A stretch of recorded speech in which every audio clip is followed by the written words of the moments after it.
everyone, it's Kathy Zilski for Simon Says Stamp, and today I'm excited to share with you the STAMPtember 2023 collaboration with Clearly Besotted.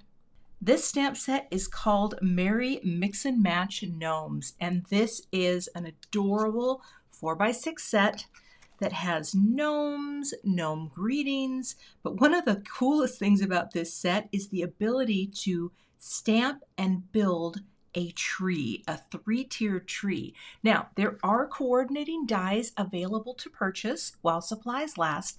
The same goes for the stamp set as well, so that you could cut these out with ease. I don't have the dies here in my studio, but I have an idea, and let's get into it and create our card. I'm planning on doing a little fussy cutting today. I have my Simon Says Stamp fine detail scissors, and I think that's going to be a great way to do this. But you could also stamp this and line it up very carefully to build just a single layer onto your card panel. Place the bottom here, the middle here, and then the top of my tree will just go here. I want to have enough room so that I can clearly stamp them separately. I'll be stamping these images in Simon Says Stamp Intense Black because I plan to color with alcohol markers, and this is an alcohol marker friendly ink. I'm stamping today on some 80-pound Neenah Classic Crest in the Solar White.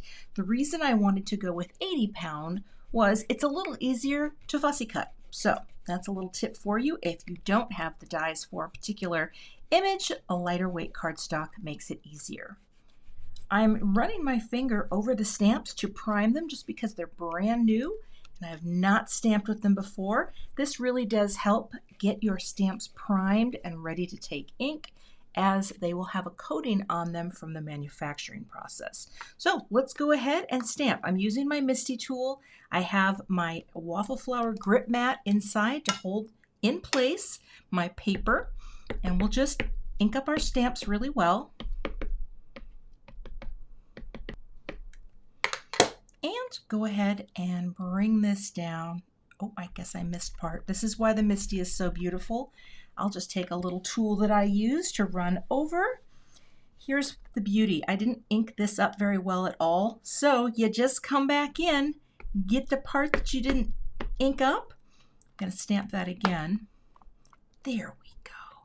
And now I can stamp all of it again, and we'll get everything lined up exactly in the same place. Beauty of the MISTI. Oh, that looks great. All right, I am actually going to fussy cut first. The reason why, if you go to all the lengths, actually, I'm going to hit it one more time.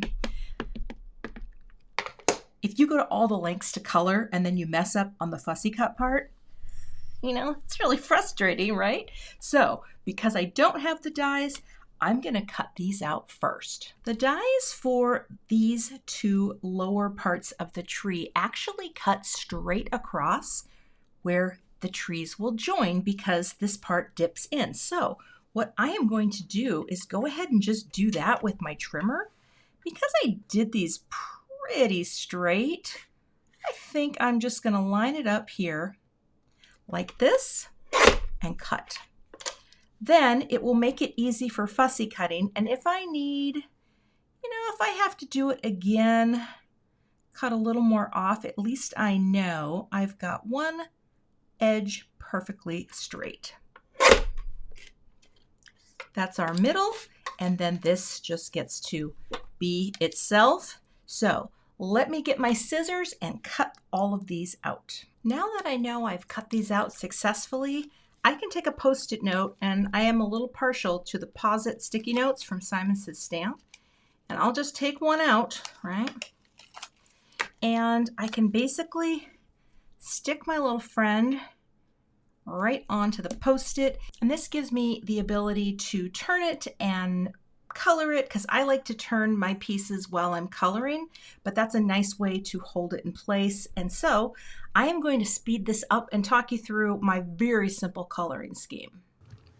I'm keeping my coloring scheme really simple for this card project, And I'm going with a very pale tree color, which I thought would be really pretty to take the G20 and the G40. So I'm coloring over the entire tree area with the lighter color, and then I'm going to come in with the darker color, which is the G40. Now, if you notice on some of my markers, I have replaced the chisel nib with a fine point nib. And that's just because I find it hard sometimes to use the big brush tips to color. So every chance that I have to pick up another pack of nibs, I change them out, just like I have here on my two R markers. It's just for someone who can't see very well, like I could use a much more high-powered pair of glasses. This actually helps me to stay in the lines and helps me to control the flow of ink. Now I'm moving on to the Christmas ornaments, and I'm keeping them all the same color. I really do limit my colors when I'm coloring because then I don't have to think as hard about what is going to match and what won't match. The hats are the same color as the poinsettias and the candy canes and the candies. So a little flood of the lighter color and then coming in with the darker R27 to create just a little shadowing. I'm bringing in a T1 gray marker to add a little shadowing here and there to my gnomes. And also inside each of the little candies, I thought it would be cute just to have a little shadow in there. Then I'm coloring faces in E51 and noses in R20. You gotta have a gnome with a pink nose. For the packages, I went monochromatic with BG11 and BG13. Wanted to keep it very simple, and this was so easy to do the gift packages in the same tones, just sort of mixing up the blend a little bit and working the inks just until they started to come together and create that nice smooth transition.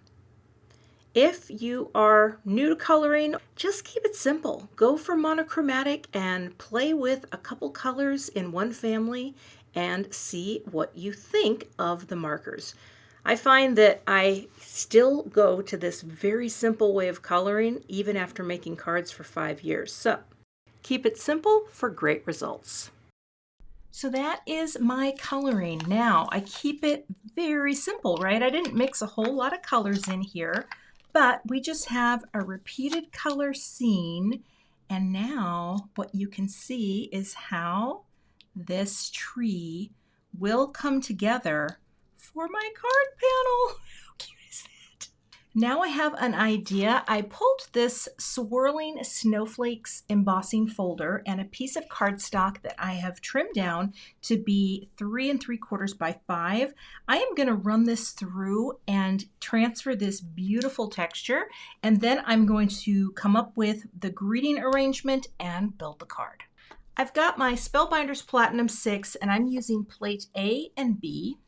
And then what I do is I take 2 metal shims, and this is the sandwich for the 3D folders, and then we're going to pop this folder on top and we're going to run it through. And this is going to give us the perfect amount of pressure for this 3D folder, and I'll show you the cool texture that it gets. Oh, I love it. Look at that beautiful tone on tone. We'll zoom in here a little so you can see this better. And this is going to be the little grounding home for my scene.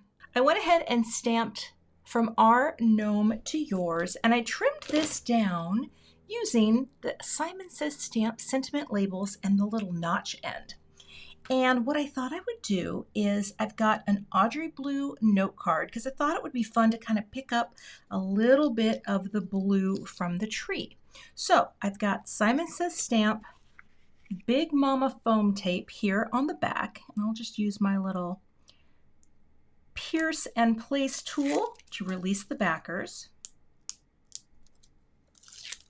And then I'm going to pop this up onto the note card. Bring that up a little, and I'm going to trim a little off the bottom of the note card. Sometimes embossing folders, they shrink a little, and so I'm going to take just a sliver off the bottom.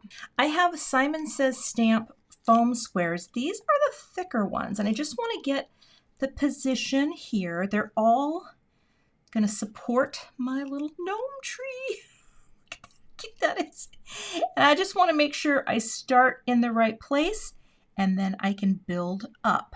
So let's start by placing the bottom right onto the swirling texture. Take all the backers off. And then I'm going to put a little tiny bit of liquid glue on the back here, just so I can have a little bit of float time. This is just some Connect glue. All right, now all we'll do is we'll place the first one down. I'm going to come up here just a little bit. Make sure these basically the gifts are the same side to side, and press. All right, now the rest will be a piece of cake to line up. I've also made sure to not put foam squares where the overlap occurs because they are not needed there. We're all on the same level here. So coming right in here, as soon as I know that I am where I want to be, we're going to drop like that. Press and repeat for the top of the tree. Actually, let's see, I hope I got the tree centered right. I feel like I might have centered the presents and not the tree, but I think that will be fine. All right, and the tree goes right here. Actually, I think that just gave me an idea. As I pop you down, then maybe what I could do is just pop this little friend more from the side. Ooh, maybe I do come in here from the edge instead of coming off the top. I think because I shifted my tree just a little bit, I am going to have the banner come in from the side. I'm going to bring in my T-square just to make sure that I get it against the edge nicely. Same thing, liquid glue, same depth of foam square, like that. And then I'll put my T-square right up against the top, and that just gives me the placement that I'm looking for on the edge. Oh, I think that's cute. And this just sits right on top of the tree and doesn't cover any gnomes. Gnome for the holidays. Let me grab a few sequins. To finish off this card, I'm just going to use some Sparkle All the Way sequins. Got my glue and my place and pierce tool, and I'll just add the sequins. I like the clear silver because that just adds kind of a neutral shine. So you get something sparkly, but it doesn't take away from the design. And I've got 3, 2, and I'm going to tuck that just a little. 2, 2, and 3 in a gathering of 3. My repetition is 3 sets. All right, and boop. And that's my finished card project. Be sure to check out the Merry Mix and Match Gnomes from Clearly Besotted. Again, when this stamp set and dies sell out, they are gone for good. So if you love it, go snag it today. You can find links to all of the products I used in today's video in the YouTube description box. If you're not a subscriber to the Simon Says Stamp YouTube channel, please become one today, and we'll see you back here with more card inspiration soon.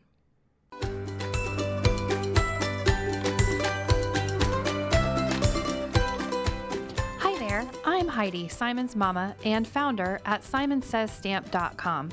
Thank you so much for watching our video. If you like what you just saw, be sure to press the thumbs up and subscribe to see more great content.